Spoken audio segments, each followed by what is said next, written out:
యెషయా గ్రంథము 1వ అధ్యాయం. ఉజ్జియా, యోతాము, ఆహాజు, హిజ్కియాయను యూదారాజుల దినములలో యూదాను గూర్చియు యెరూషలేమును గూర్చియు ఆమోజు కుమారుడగు యెషయాకు కలిగిన దర్శనము. యెహోవా మాటలాడుచున్నాడు.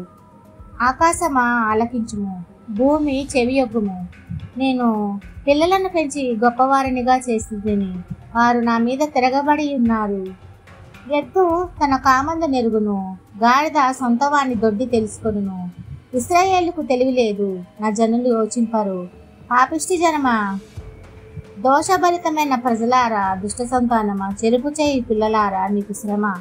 వారు యెహోవాను విసర్జించి ఉన్నారు, ఇశ్రాయేలు యొక్క పరిశుద్ధ దేవుని దూషింతురు. ఆయనను విడిచి తొలగిపోయి ఉన్నారు. నిజము తిరుగుబాటు చేయుచు మీరేలా ఇంకను కొట్టబడుదురు. ప్రతివాడు నడినెత్తిని వ్యాధి కలిగి ఉన్నాడు, ప్రతివాని గుండె బలహీనమయ్యను. అరకాలు మొదలుకొని తల వరకు స్వస్థత కొంచెమైనను లేదు. ఎక్కడ చూసినను గాయములు, దెబ్బపు పచ్చిపుండ్లు. అవి పిండబడలేదు, కట్టబడలేదు, తైలముతో మెత్తన చేయబడలేదు. మీ దేశము పాడైపోయెను, మీ పట్టణములు అగ్ని చేత కాలిపోయెను. మీ ఎదుటనే అన్యులు మీ భూమిని తినివేయుచున్నారు. అన్యులకు తటస్థించు నాశనము వలె అది పాడైపోయెను. ద్రాక్ష తోటలని గుడిసెవలెను, దోసపాదులలోని పాక వలెను, ముట్టడి వేయబడిన పట్టణము వలెను సియోను కుమార్తె విడువబడి ఉన్నది. సైన్యములకు అధిపతి యెహోవా బహు కొద్దిపాటి శేషము మనకు నిలుపని ఎడల మనము సోదాము వలె నుండుము, గొమెర్రాతో సమానముగా నుండుము. సోదామ న్యాయాధిపతులారా, యెహోవా మాట ఆలకించుడి. గొమెర్రా జనులారా, మన దేవుని ఉపదేశమునకు చెవియొగ్గుడి. యెహోవా సెలవిచ్చిన మాట ఇదే. విస్తారమైన మీ బలులు నాకేలా, దహన బలులకు పొట్టేళ్లను, బాగుగా మేపిన దూడల క్రొవ్వును నాకు వెక్కసమాయను. కోడెల రక్తమందైనను, గొర్రె పిల్లల రక్తమందైనను, మేకపోతల రక్తమందైనను నాకు ఇష్టం లేదు. నా సన్నిధిని కనబడవలనని మీరు వచ్చుచున్నారే. నా ఆవరణములను త్రొక్కుటకు మిమ్మును రమ్మన్నవాడెవడు? మీ నైవేద్యము వ్యర్థము, అది నాకు అసహ్యము పుట్టించు ధూపార్పణం.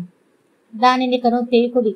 అమావాస్యయు విశ్రాంతి దినమును సమాజ కూట ప్రకటనను జరుగుచున్నవి.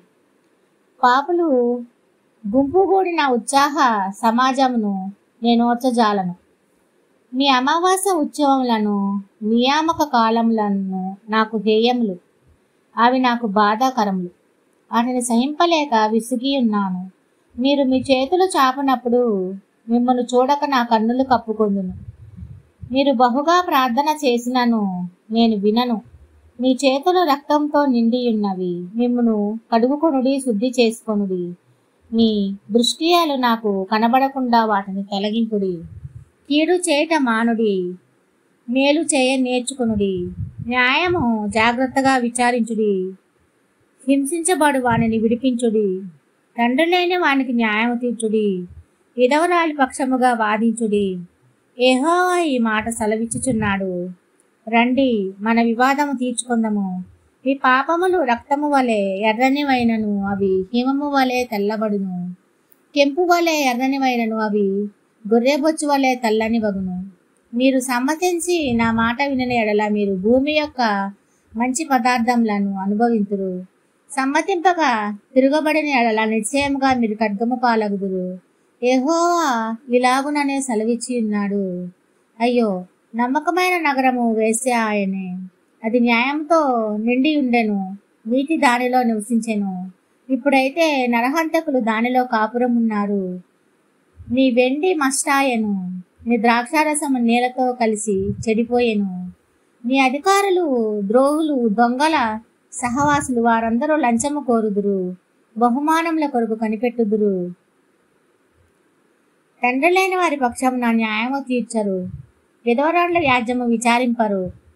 కావున ప్రభువును, ఇశ్రాయేలు యొక్క బలిష్ఠుడును, సైన్యములకు అధిపతి అగును యెహోవా ఇలాగన అనుకొనుచున్నాడు.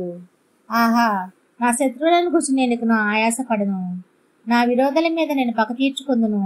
నా హస్తము నీ మీద పెట్టి క్షారము వేసి నీ మస్టును నిర్మలము చేసి నీలో కలిపిన టగరమంతియు తీసివేసేదను.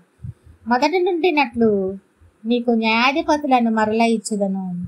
ఆదిలో నుండినట్లు నీకు ఆలోచనాకర్తలను మరల నియమించేదను. అప్పుడు నీతిగల పట్టణమనియు నమ్మకమైన నగరమనియు నీకు పేరు పెట్టబడును. సియోనుకు న్యాయము చేతను తిరిగి వచ్చిన దాని నివాసులకు నీతి చేతను విమోచనము కలుగును. అతిక్రమము చేయువారును పాపులను విశేషముగా నాశనమగుదురు. యెహోవాను విసర్జించువారు లయమగుదురు. మీరు ఇచ్చయించిన మస్తకీ వృక్షమును గూర్చువారు సిగ్గుపడుదురు. మీకు సంతోషకరములైన తోటలను గూర్చి మీ ముఖములు ఎర్రబారును. మీరు ఆకులు వాడు మస్తకీ వృక్షము వలెను నీరు లేని తోట వలెను అగుదురు. బలవంతులు నారపీచు వలె నుందురు. వారి పని